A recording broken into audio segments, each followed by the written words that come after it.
Hi friends, welcome to the Stitch Cræft Podcast. My name is Leah. I'm recording here today at my little yarn shop. And it's been a few weeks or like all of winter since I was here.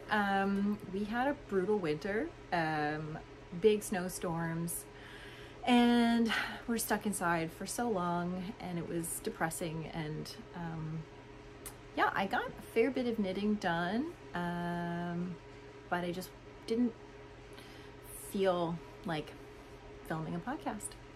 And now I do, because the spring is here and the sun is up and it feels so much better to be existing. So yeah, I just wanted to come and say hello to everybody. I've been really into weaving lately. The past week or so I've been weaving up a storm. I got some yarn in my shop that's actually like really nice for weaving. Before I didn't have very many brands that were very good for weaving, so great for knitting, you know, like knitting for Olive Mereno is so beautiful for knitting, but it's not really very good for weaving. So anyway, I got some Rauma garn in the shop and I've been using that to do some weavings. So we can just pop right in. Oops, I just dropped all of my show and tells. Pretty much all of my show and tells today are knit in black wool. It's been like my winter obsession, to wear and knit black woolen things. And oftentimes I'll like knit with a color a lot and then I'll get sick of it. So this is my current color obsession. That and like a deep charcoal gray I've been really loving. So we wove this shawl in a dark charcoal gray, and I put just one stripe of like a mustardy kind of yellow, and I'm obsessed. The fabric that this wool creates when you weave with it is so beautiful. It's after you wash it, it's so soft, but you know, rustic at the same time. So here she is. It's just kind of, it's not a very long piece, not very long. It's really beautiful for wearing over your lap or throwing over your shoulders if you're just like a little bit chilly in the house. And also I really wanted to have something that was not too big, that I could throw in my bag when I go to the playground with my kids, or when I go on nature walks and I want somewhere to sit down and knit. It's really nice to have this guy in my bag, or this, that's the plan anyways. I love it so much. It's beautiful. Turned out just exactly the way I wanted. I already have another one on the loom. This one is larger, well, longer. I use a, this is my loom here. It's an Ashford rigid Heddle loom in their widest size. I forget what exactly the size is. I can post it down below. But my husband bought this for me as a Christmas present a couple of years ago, and so now I'm weaving something for him because he asked me for a blanket. So I have to weave two of the same long shawls kind of, and then I'll like mattress stitch them together to make one wide enough to be an actual, like, not like blanket, but like cozy thing to wrap up in. So for this one I did like a light gray, and then I did a stripe again, and the stripe is like a kind of red brown.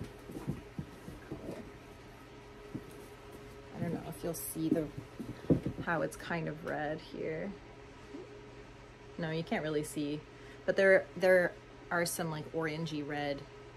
It's like a dark squirrel color. It's really beautiful. So that's my weaving.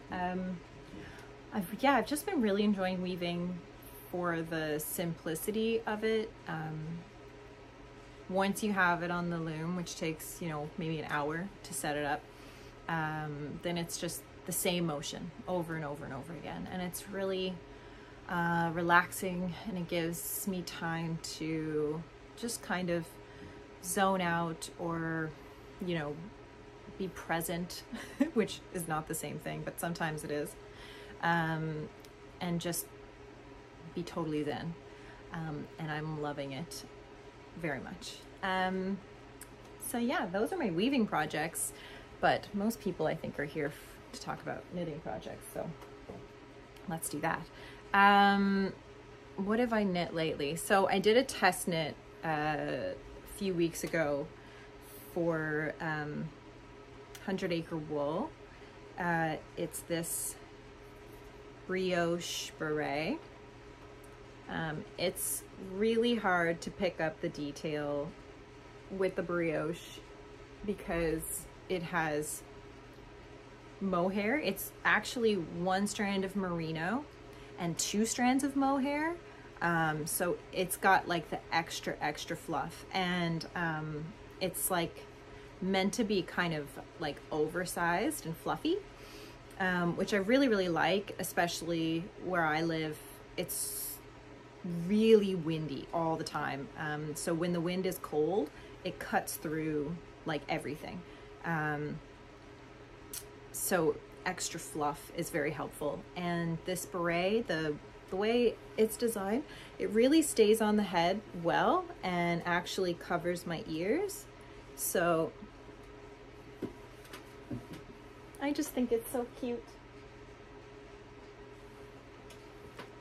And it's got a pom-pom, which it gives like instructions on making the pom-pom. You can use a pom-pom maker, or I just went on YouTube and looked up how to make a pom-pom, and then I did it like elementary school style, where I cut circles out of cardboard and then put a little like line, cut a square out of both of them and then wrapped around the cardboard. It's really easy to find a tutorial online, so you really don't need a pom-pom maker at all. You can just make one out of cardboard, and the pom-poms turn out perfectly. So it's not necessary, but you can have one if you want one. Anyway, I love the pom-pom. I think it's so cute. I really love this beret. I did a test knit for,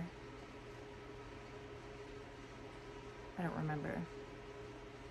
I think it was Amanita knits for a beret a few months ago.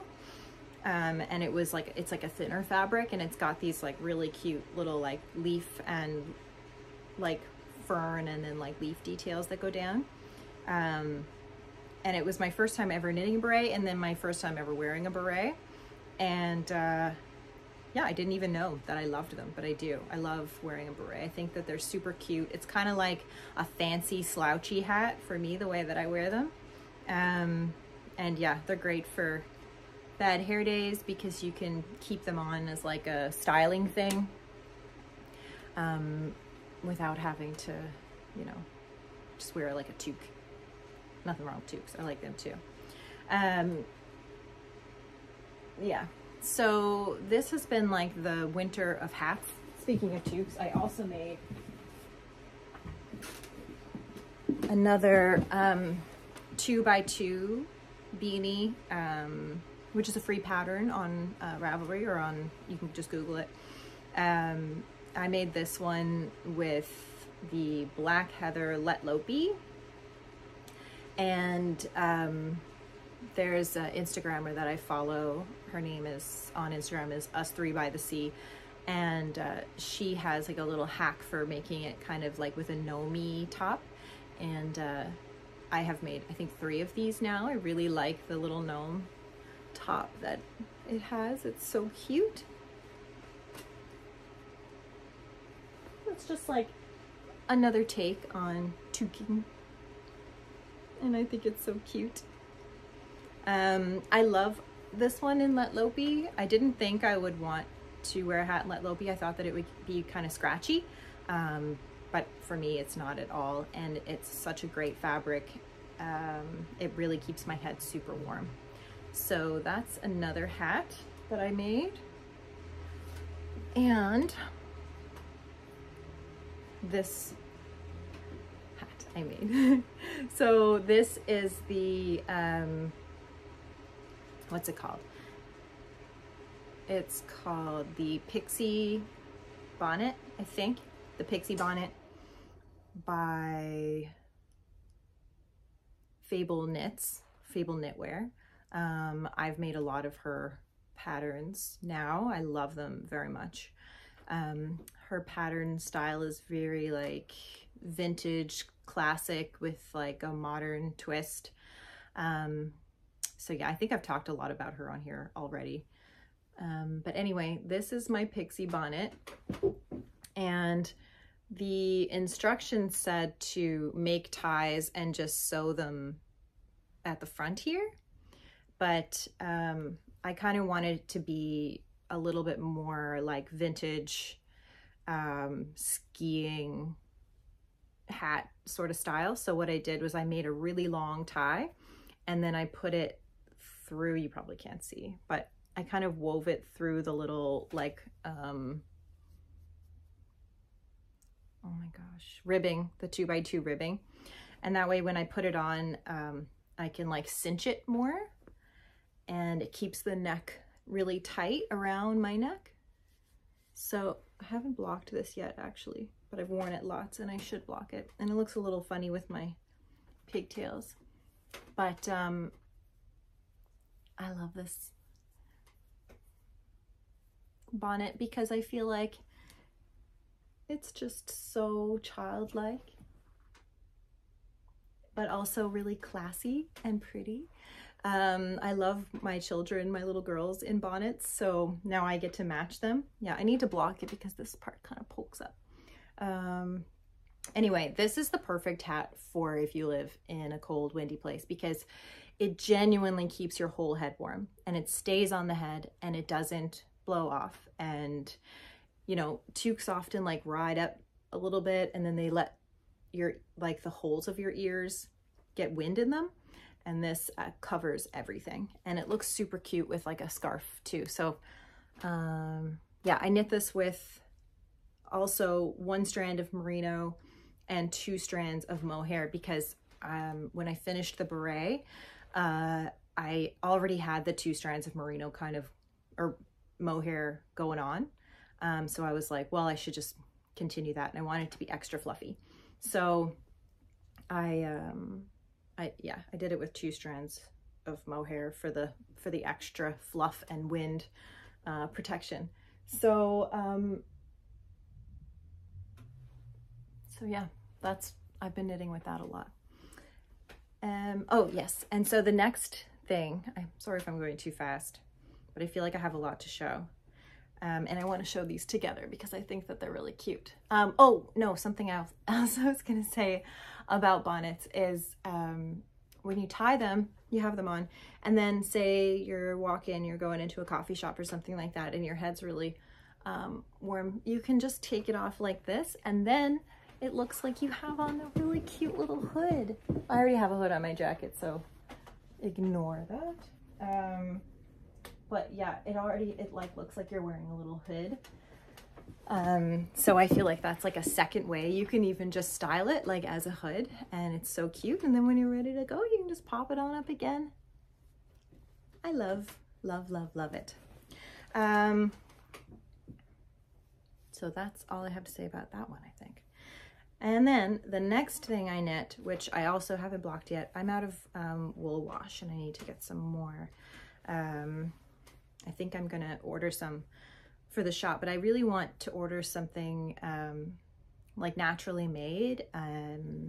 Most people use the like Eucalan, I don't know how to say that. And it comes in like little plastic bottles, and it does the trick, but I prefer to try to stay away from plastic as much as I can.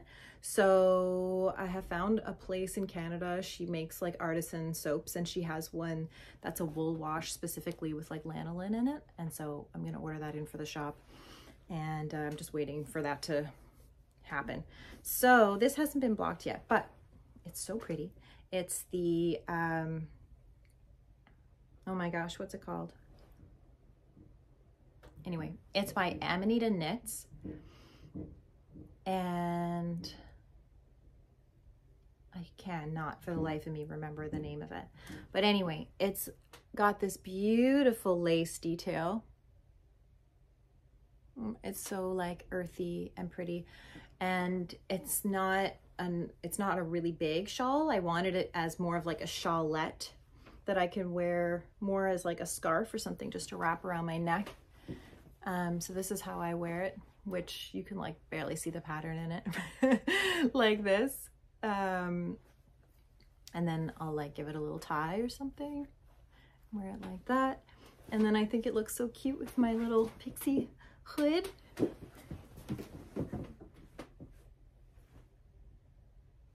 It's like a little set. And then if I wanted to switch out for the beret, it looks really cute too. So these have been my spring accessories that I've been wearing a lot, but I'm going to take them off now because it's too warm. But anyway, if you like knitting little shawls or shawlettes and you like lace work, this one is really beautiful. The lace work is not overly complicated. Like once you start, you can kind of memorize it, but there are cables as well. So, well, I guess it's more cable work than lace work. It's actually mostly cables and like yarn overs. But yeah, it's really beautiful. You start at one end and then get big and then get small again. So I really recommend this pattern. It's very beautiful, and it was like a kind of a slower, more like mindful one. I find with like cables and lace work, you really have to, you know, focus on it a little bit more, which makes it kind of special. But this pattern is really simple, and it's a lot of just knit, and it's like nice and mindless. I think I knit this in like 2 days. It's really beautiful, great for gifting too, because it's so quick. What else do I have to show? Oh, one second.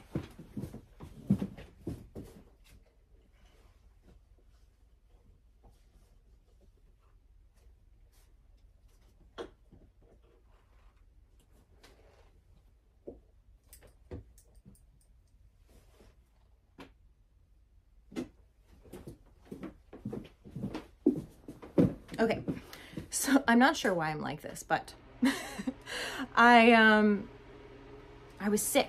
My whole family got really sick. I think we got COVID, I'm not really sure, but we got a really terrible cold. And it was like, because I have 3 kids that live in my house, and then, you know, there's me and my husband. And of course, like, we all got sick, like, not at the same time, but like one after the other. So it felt like we were sick for like, you know, 3 weeks. And then we all got the stomach flu, one after the other. So then it felt like we were sick for like another 3 weeks. And then throughout all that, there was all the snowstorms and stuff like that, as I said. So it was just like, I don't know, a month and a half of like being stuck in the house and feeling terrible, and just like, it was hard to survive. So anyway, I had said in my last podcast that I wanted to start the Nordiska pullover or sweater or jumper, I don't know, by Caitlin Hunter from Boyland Knitworks. And anyway, I started it, and I love this sweater, and I just was like really in the mood for color work. And I did all the color work. I got the whole body done, and I got a sleeve done. And then I started the second sleeve. I even started it, so it's not like full sleeve island. Like, it's like, it started. And then I just started working on something else, and I haven't come back to it. But I knit this like ferociously. Like, I couldn't stop. I was like going nonstop, sitting down, feeling terrible. It got me through the sick snowstorm period of my life. And I was so excited thinking about wearing it with like a little black, you know, over the knee linen dress that I'm gonna make. And I don't know, here I am on the second sleeve for like a while, and I just haven't picked it back up again. Probably I've been working on a test knit too, so maybe that, and then I got really into weaving, so that's probably why. But or maybe it was just like my sick comfort knit, and now that I'm feeling better, I've abandoned her. But it's so cute and I love it so much. So here's the color work section and the cute little sleeve. It's actually adorable. So all I have to do is finish this sleeve, do the neckline, and block it, and she's finished. And then it's got these like cable detail that go down the raglan, which I'm obsessed with. I think it's so beautiful. I love this sweater so much, and I really need to finish it. I really need to finish it. But I also really need to make the little linen dress to go with it too. So, yeah, everybody knows Boyland Knitworks patterns are just like, you know, they're beautiful, they're unique, they're well written. This is one of her older patterns, but I had it like purchased and in my to knit list for a really long time. So I have to finish her.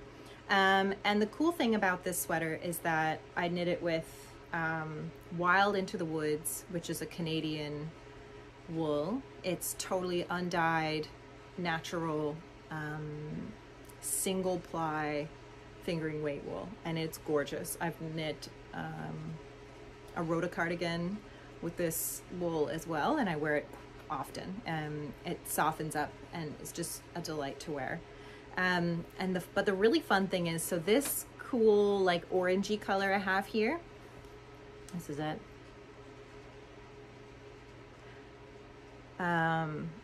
I don't have a very big stash. I'm not a big stash girl.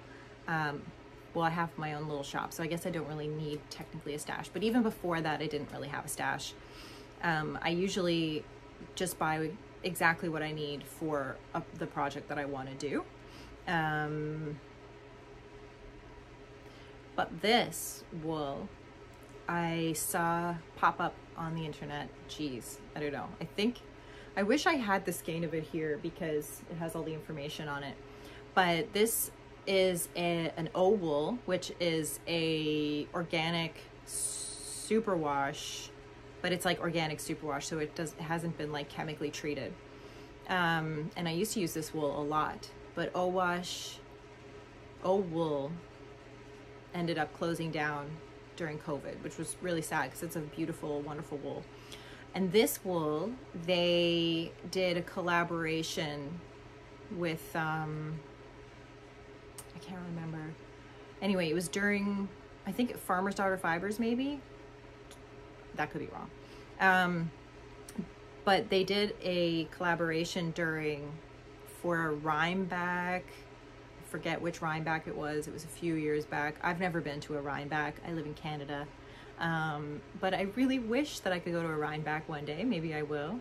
So anyway, this is a really special colorway because obviously there's no possible, it's like it was limited edition and this company doesn't exist anymore. So I kind of had it in my stash for a long time as like something special, and I didn't know what to do with it because I don't normally knit with like variegated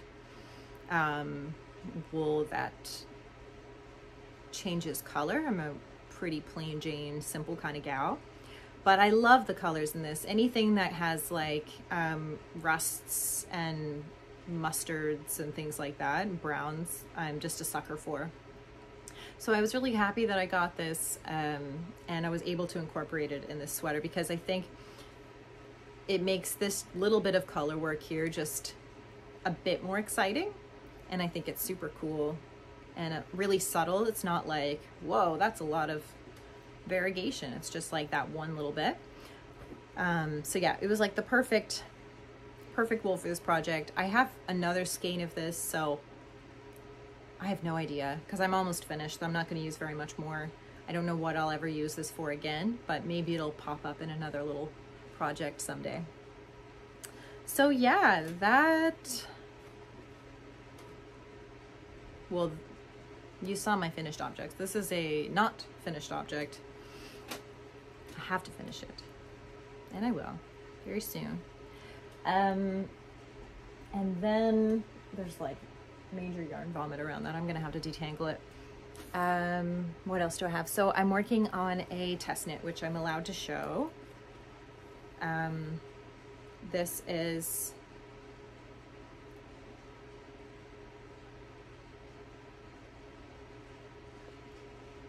a test knit for Fiber Tales, who I love. I love her patterns so much.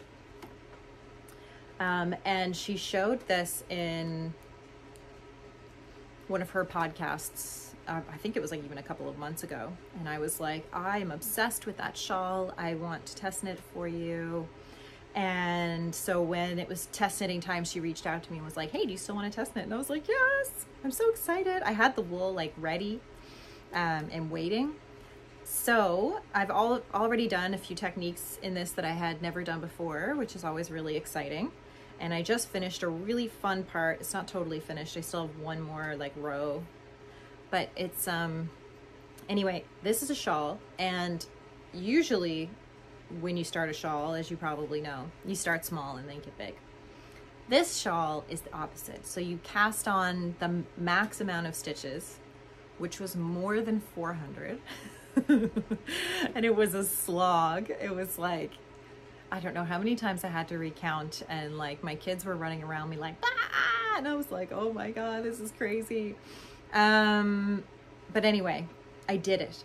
And although that was like a lot, over 400 stitches, it's kind of like relieving now that the shawl just continues to get smaller and smaller and smaller. So once you kind of finish this one part that has like all these really cute little like nature details, you end up going into like just kind of garter. And at that point, it'll just be garter stitch back and forth as it gets smaller and smaller and smaller. And I'm like, that's going to be so exciting. So, you know, sometimes when you get towards the end of a shawl, you're like, oh my gosh, there's so many stitches. Like one row takes like more than 10 minutes. And sometimes that's like, whoa. But yeah, now it's only getting smaller from here. So hopefully you can see some detail on here. There's like a ribbing is the bottom, and then it has these cute little flowers. And then up here, it's got leaves with like a stem going through it, which is like a vertical stitch pattern, vertical braid sort of thing. And I had never done that before. And so now I have to do another row of leaves and then more pattern, and then it just goes to garter. So it is beautiful. She designed it to be knitting for Olive Mereno Mohair held together, which is like one of my very favorite things to do, of course. So I was like extra excited about that. I got to use wool that I wanted to use. So anyway, it's kind of hard to see because I don't have it on a crazy long cord. But as it gets smaller, I'll be able to stretch it out. And yeah, I'm really excited. It's a beautiful test knit. It's going really well so far. I'm a little bit slower than the other test knitters just because like, I just am. And so I kind of feel like it's not fair because all of the test knitters before me are like finding, you know, any like small little issue, and then I'm kind of like coming up behind them like knitting the already corrected version. So for me as a test knitter, it's been really easy because everybody else has already found the mistakes.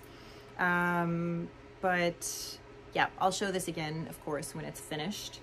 It's beautiful. I love it. It's so light and airy. And I'm really close to being finished with the patterning portion of it.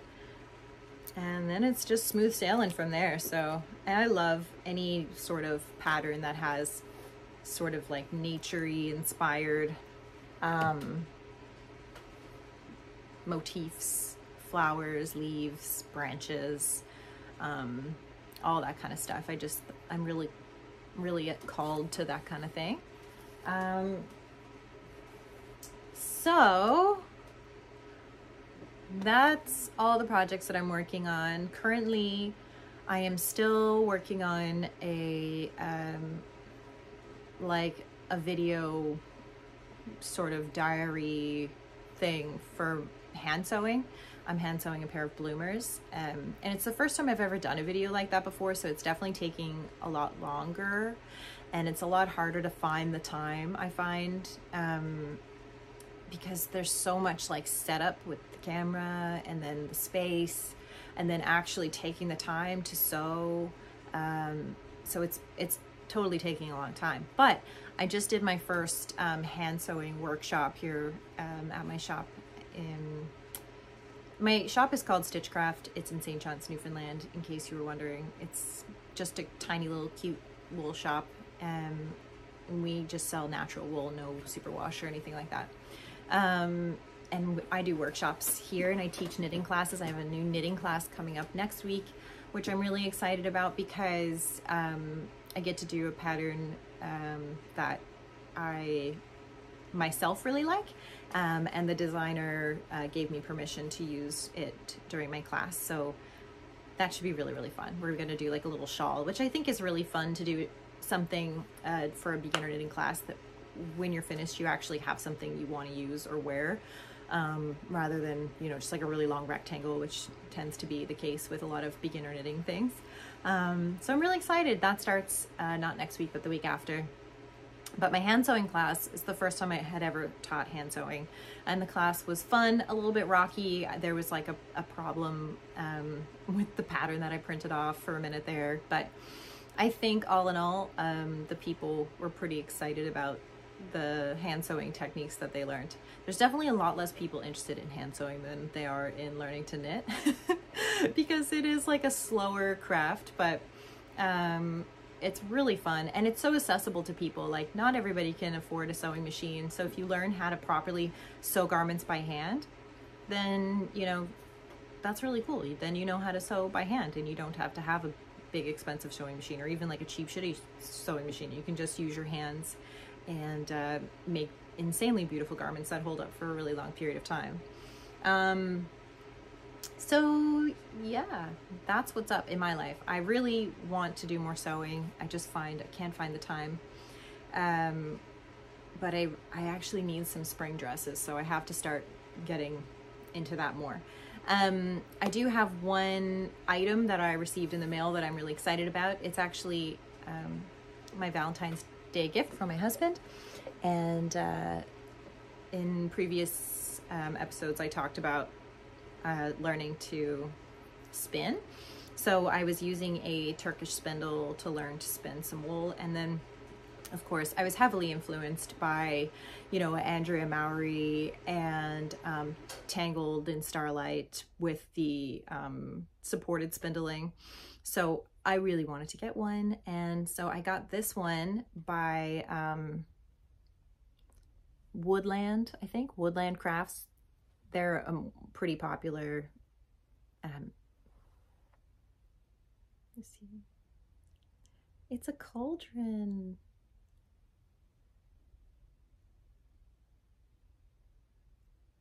And this is all like handmade with wood.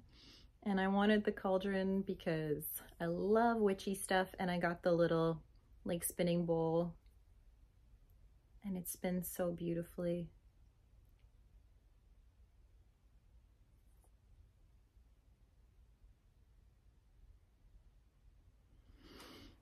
It's so relaxing. But you probably remember, if you watched a previous episode, that I found the learning curve of learning to spin more difficult than learning to do any other craft that I work on. And that is especially the case with learning to support spindle. There's something about, like, you kind of can't use two hands to draft, so you have to learn to draft like just one-handed, or what you would call like long draw, I guess. If you have any suggestions for me of maybe some YouTube tutorials or books or something that kind of helps explain more how to do the drafting for supported spindling. I think I kind of understand like the motion, I have some wool on here, which I don't think it looks too bad, but it's, you know, it's got areas of like pretty big fluff. And it's okay. But I find the drafting for me is harder when I can't use two hands. So yeah, I haven't spun in like a week or so now, but I really need to continue trying to just practice for like 15 minutes a day, and then I'm sure I'll eventually get the hang of it a little bit better. But I really struggle to continue to try something when I find it really difficult. I usually just want to like keep doing something if I already feel like I'm kind of good at it, but it's very satisfying to do something that is hard and then, you know, perfect it. So I have to keep trying. I love the motion and the act of it, but I do find it difficult. So if you have any suggestions, please let me know. I could really use some help with knowing how to draft properly when doing supported spindling. And I think that's it for today. Those are all of my projects. And yeah, I hope that you guys have an amazing day. I hope that it's warm and you get to like be outside where you live a little bit, because it's just so nice to be outdoors after winter. I'm really looking forward to doing more hiking and outside time with my kids and just being out in nature more. That's what I'm really looking forward to now. So if you like this video, please like, subscribe, and do all of the YouTube things that help my channel. I would really, really appreciate it, because I love hanging out here with you guys. And please comment down below and have chats with me, because I like to have chats with people here. It makes me really happy. So yeah, I hope you guys have a great time, and I'll see you soon.